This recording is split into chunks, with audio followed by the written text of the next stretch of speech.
Buenas tardes, día político por TSI.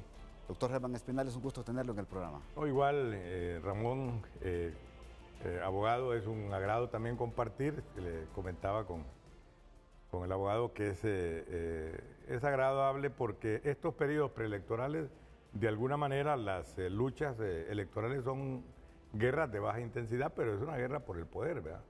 Por lo tanto, el tema del debate es como la herramienta privilegiada, es una lucha de ideas, de propuestas, por supuesto. Ya le voy a preguntar al abogado Oliver, ya lo vamos a presentar. Usted dice que son 20 días cruciales los que vienen para la democracia del país. Sí, generalmente hay... 20 días, ¿verdad? Hay tendencias que para que las neuronas de la voluntad política sean capturadas por el privilegio de un candidato, más o menos esperamos que en 20 días ya no haya reversibilidad de ese deseo de quién va a ser el candidato. No, pero o sea, en 20 días ya va a haber un candidato colocado en las neuronas, una preferencia masiva.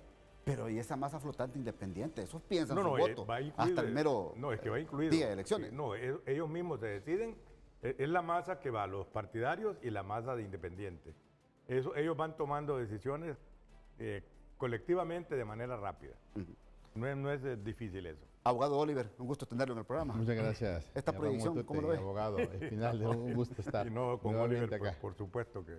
Construyendo en estos espacios ciudadanía consciente, yo le llamo ciudadanía constitucional, aquella que deberá y debe. Pero es buen título, por supuesto. Defender la Constitución, porque es nuestra obligación constitucional. Mire, parto de la premisa del doctor Espinal, le dice, bueno, tenemos 20 días para fijar dentro de lo que es el calendario de estrategia electoral, cómo vamos a los últimos 3 meses de campaña electoral. Entonces eso predispone que van a arreciar las campañas y las estrategias de campaña y toda la estrategia en específico de comunicación articulada. Vamos a ver mayor intensidad de guerra de juicios focalizados para desgastar. Vamos a ver también mayor intensidad para tratar de saturar al elector, para desanimarlo a ir al proceso electoral por un lado.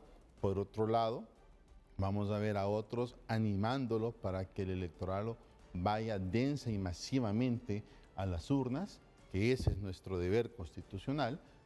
Independientemente, el tema es que la psicología de masas en este momento preciso de la campaña es la que está jugando, y las piezas del ajedrez, la mano que mueve los hilos, entonces comienza desde el poder a comenzar a manipular a aquellos operadores que le puedan hacer el juego y abonar para fijar, como dice el doctor Espinal, en el electorado quién podría ser el candidato o en su defecto.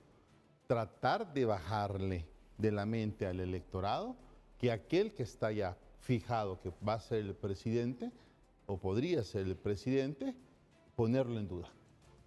Hoy entrevistaba en TN5 Matutino a la licenciada Patricia Burdet, ustedes la conocen. Por supuesto. Politóloga, experta en temas electorales. Y me decía el mismo fenómeno que pasó en primarias, de una multitud de votantes que se presentaron 10, 11, 9 de la noche y que estuvieron ahí esperando que llegara el material electoral para ejercer el sufragio, se puede hasta triplificar, dice el 30 de noviembre.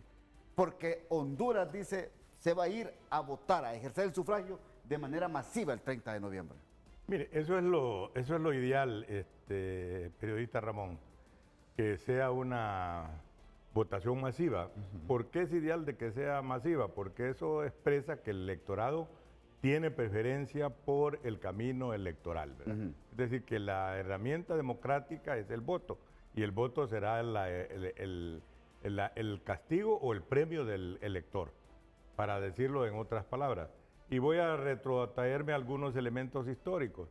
Los perfiles de prestigio de ciertos candidatos, el doctor Reina, sí, que todavía no sé si Oliver también lo recuerda, ¿va? Sí, claro. Pero hay un evento en el cual ya el doctor Reina, frente a su contendiente, se impone con mucha, ¿cómo se llama?, facilidad, incluso con los estrategas.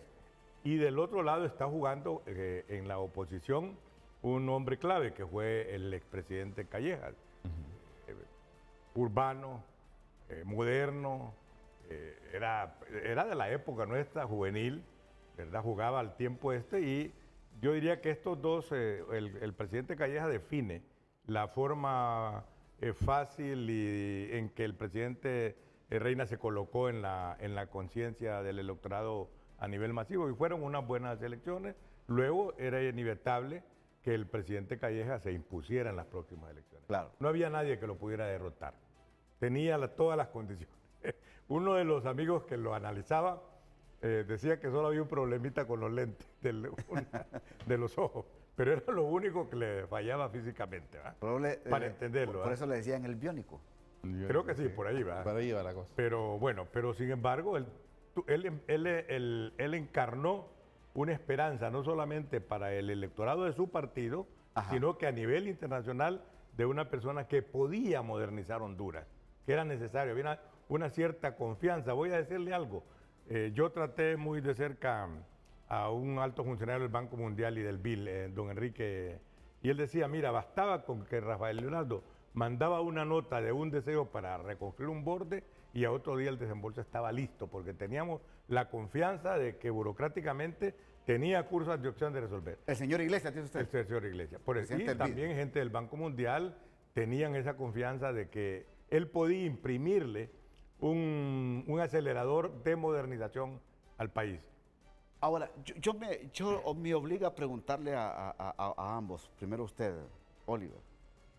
La estrategia política implementada en estos momentos en el país, los estrategas que están detrás de esta estrategia política, ¿es la mejor que estamos viendo en la historia democrática del país o estamos viendo lo mismo de antes? ¿O usted cree que hay un fin ya bien establecido en esta estrategia? Y si lo podemos identificar, por favor. Perfecto, sí. Están cometiendo errores gravísimos. Ajá. Gravísimos porque hay asesores importados que se mira clara la mano, que no entienden los elementos criollos propios de la política hondureña. Por ejemplo, el hecho de elevar el decibel del discurso. Eso es algo que lejos de capitalizarlo en las últimas 2 semanas, les ha desplomado las encuestas. Y ha hecho que un sector de la población, incluso que ha sido apático, muy apático, responda con el sentimiento ciudadano de yo no me voy a dejar amenazar. ¿Quién es este para hablarme así? Ojo con eso. Entonces, ¿qué es lo que sucede? Estamos viendo campañas 2.0 de 1980, de 1990. Bueno, está bien para el estratega que lo visualiza así, es su trabajo. Pero por el otro lado, tenemos campañas muy flojas, extremadamente muy flojas, con candidatos faltos de oratoria, falto de manejo de discurso, falto de argumentación. De hecho, hay un candidato que ni siquiera va a debatir. ¿Por qué? No entra al debate porque no tiene cómo sostener una tesis de debate, porque es fácilmente deshonorable. Mencionémosle un nombre, por favor. Usted está hablando de la abogada Rixi Moncada. De la abogada Rixi Moncada. Sí. No entra a un tema de debate cuando, ¿en qué país del mundo en este momento los candidatos no debaten? O sea, aquí es necesario el debate público porque ese es el primer acto de auditoría social. Entonces, para usted, antes que me reaccione usted, entonces para usted, abogado Oliver, los estrategas importados por Libre ¿no están haciendo muy bien el trabajo? No, están leyendo mal. ¿Están hundiendo más en las encuestas a Libertad y Refundación? No, están trayendo las estrategias que les funcionaron en Venezuela, en Ecuador, en Bolivia, y los errores que han cometido allá están pretendiendo no cometerlos acá. Por eso es que el control del poder y de las instituciones que pueden incidir en el control electoral de las elecciones, lo siente usted ahora más aplomado.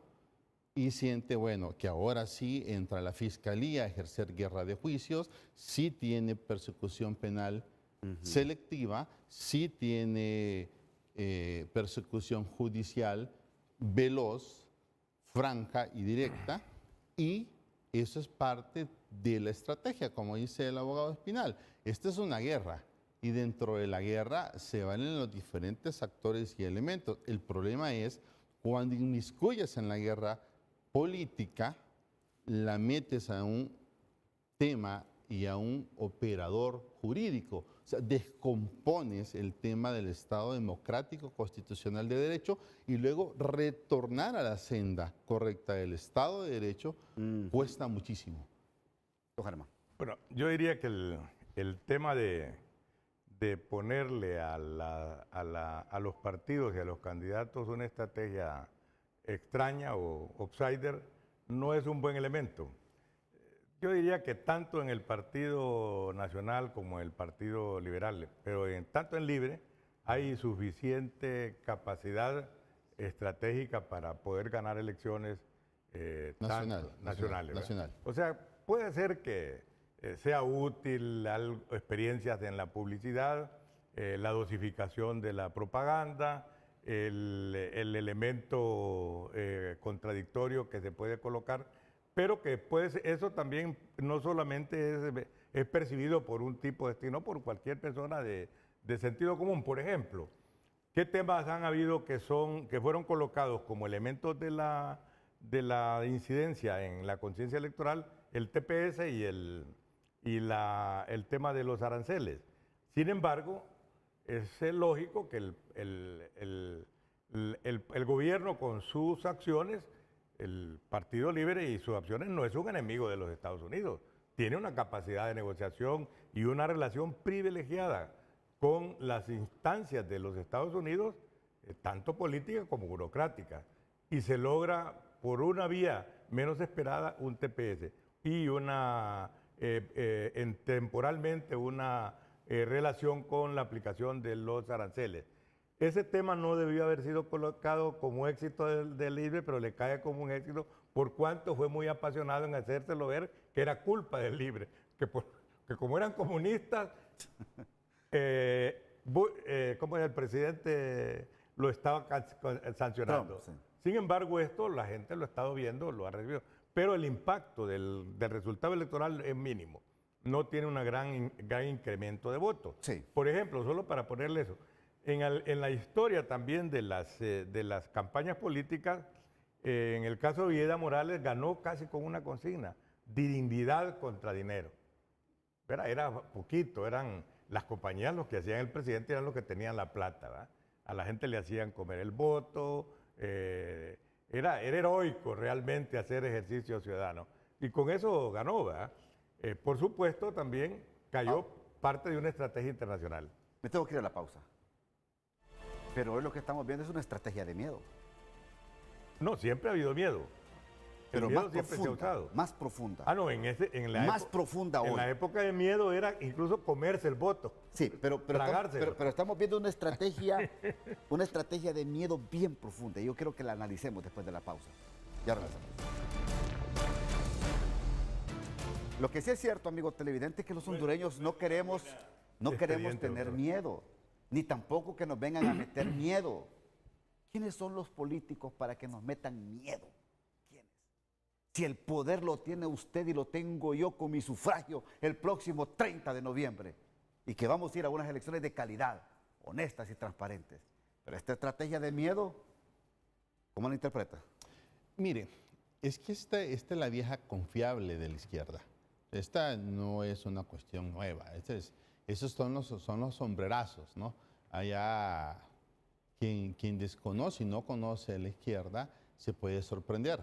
¿Qué es lo que sucede? Tenemos un electorado, casi el 40%, ¿no?, del electorado que no está identificado con ninguno de los tres partidos, que realmente son los que van a definir la próxima presidencia de la República. ¿Qué te está indicando esto? Indiscutiblemente una estrategia de campaña absolutamente equivocada. Y ya es tarde para rectificar. Porque si rectificas ahorita, el elector va a decir, te diste cuenta que estabas equivocado, ya no te creo. Ya no hay tiempo para rectificar. Porque incluso señalaba un dato importante el abogado Espinal al decir, bueno, ni siquiera los otros partidos con sus estrategas pudieron capitalizar los errores gravísimos que ha cometido el gobierno actual.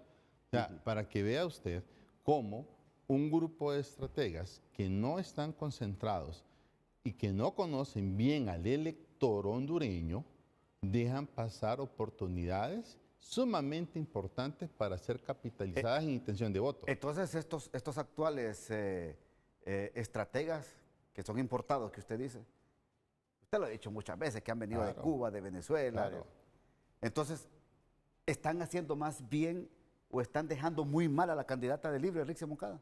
Y no solo a la candidata de Libre, también están dejando mal parados a los candidatos del Partido Nacional, el candidato del Partido Liberal. Es que aquí al final te encontrás con una campaña. Esta campaña se parece a todo, pero no se parece a nada de lo que hemos tenido como campañas políticas o propiamente hondureñas. Incluso, si usted agarra los discursos de uno y de otro, de los tres, usted no identifica ni siquiera una línea de discurso político. O sea, no lo identifica. A lo más que llegas es a un eslogan de marketing político, a lo mucho. Entonces decía, por ejemplo, el abogado Espinel ahorita, voto contra dignidad, algo así. Eso fue de Vida Morales. De Vida Morales. Pero ¿cuál va a ser hoy el eslogan de los hondureños? Ajá. Es que ni siquiera lo han creado los partidos. Va a ser el pueblo hondureño que lo va a crear el día de la elección. Mira qué interesante. O sea, el voto masivo va a ser, yo diría que va a ser, en Honduras murió el socialismo. Ese va a ser el eslogan. Acá, en las urnas, vamos a hacer morir el socialismo del siglo XXI, democráticamente. Repítalo, por favor. El 30 de noviembre, el en eslogan va a Honduras ser... muere el socialismo del siglo XXI, en las urnas. Doctor. Bueno, ahí yo diría también como el elemento del temor. El temor es un recurso que es histórico. ¿Ah? La primera gran desacralización de la vida en la historia de la humanidad fue el mundo es redondo. Y lo hizo Galileo. Eso... Quemémoslo. Entonces, ¿qué se hizo? Usted no podía viajar mucho, ni en barco, ni irse del hogar, porque tenía terror a irse al precipicio. Y eso se usaba, pues, o sea, el tener la teoría de que no era redondo tenía un uso del miedo. Luego voy a irme más cerca, con un amigo muy entrañable, a quien yo he apreciado mucho, y que estuve muy cerca en su campaña por razones de amistad, el caso de Pepe Lobo, Pepito de Olancho. Puño fuerte, tampoco. Bueno, ¿qué ocurre? ¿Quién no conoce en Olancho a Pepe como un bondadoso? O la pena de muerte, como hablaba. Bueno, pero en el caso de en Olancho, en su casa, en Tocoa, en La Ceiba, a la familia Lobo se le conocía porque era buena persona. Criaba muchachos que no eran de su familia, les pagaba el colegio, le digo porque yo lo conocía.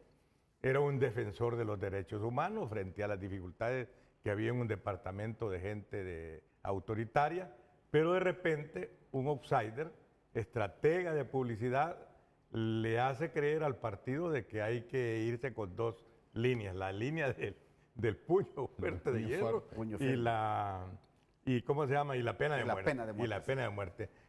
Un principio que casi es en otras dimensiones aplicado en El Salvador en este momento. Sin embargo, un día me pidió como amigo que nos reuniéramos y yo le dije, Pepe, le dije, a vos, ¿quién te ha conocido como matón? Así va con la confianza.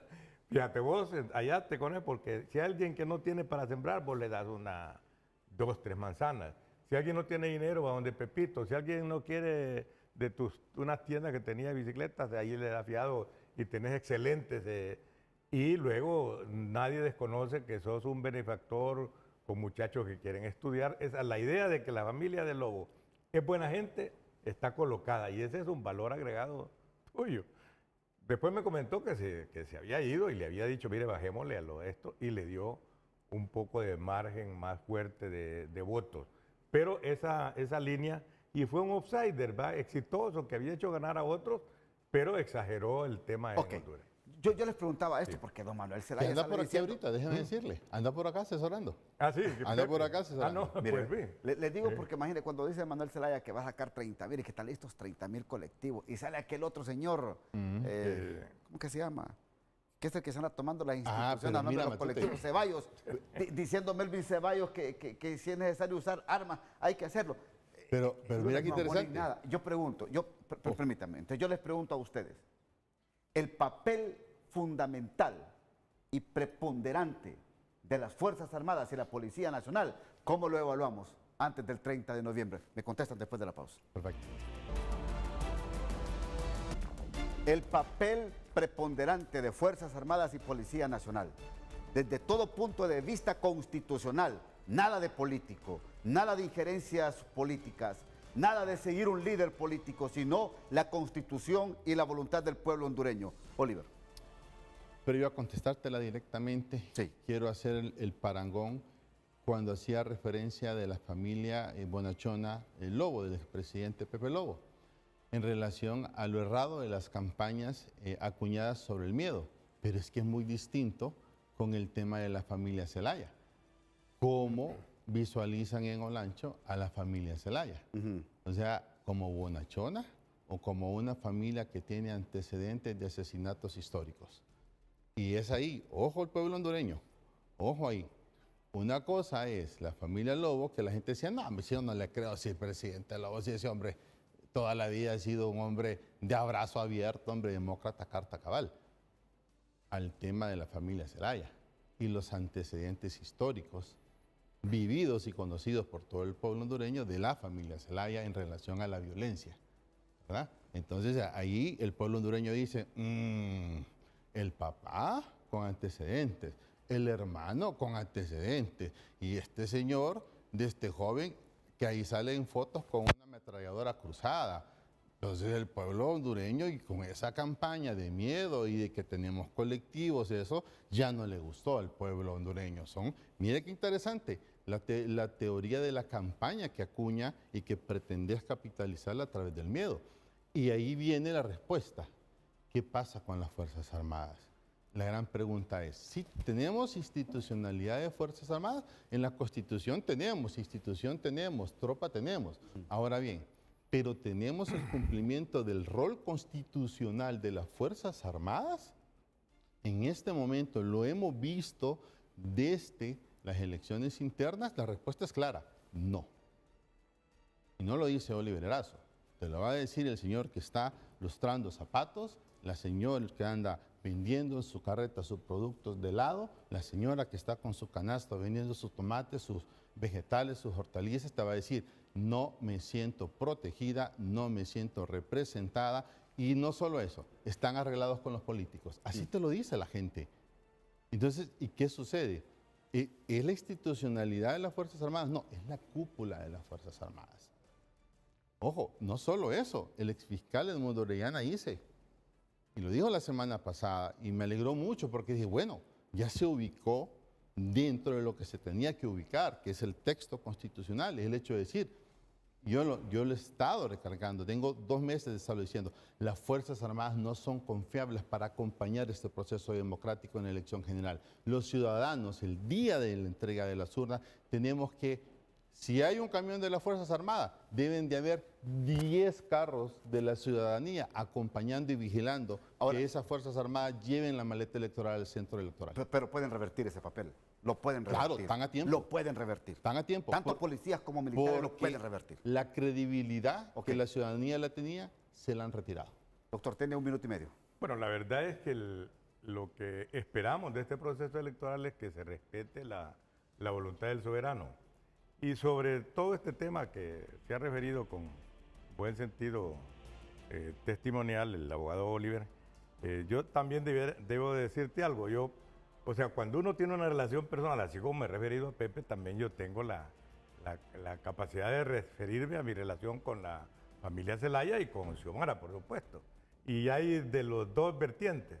Incluso hay nacionalistas que dicen el lado malo de Melito es el lado cachureco de su papá. Si en algún momento tuvo una vinculación con factores de poder, como muy cercano a las Fuerzas Armadas en su época y al Partido Nacional.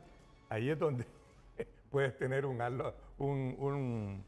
¿cómo se llama? Una raíz, ¿verdad?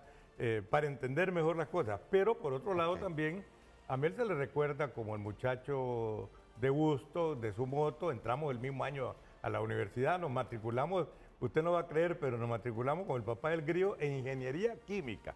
Nada que ver con política. ¿Qué le parece? Va?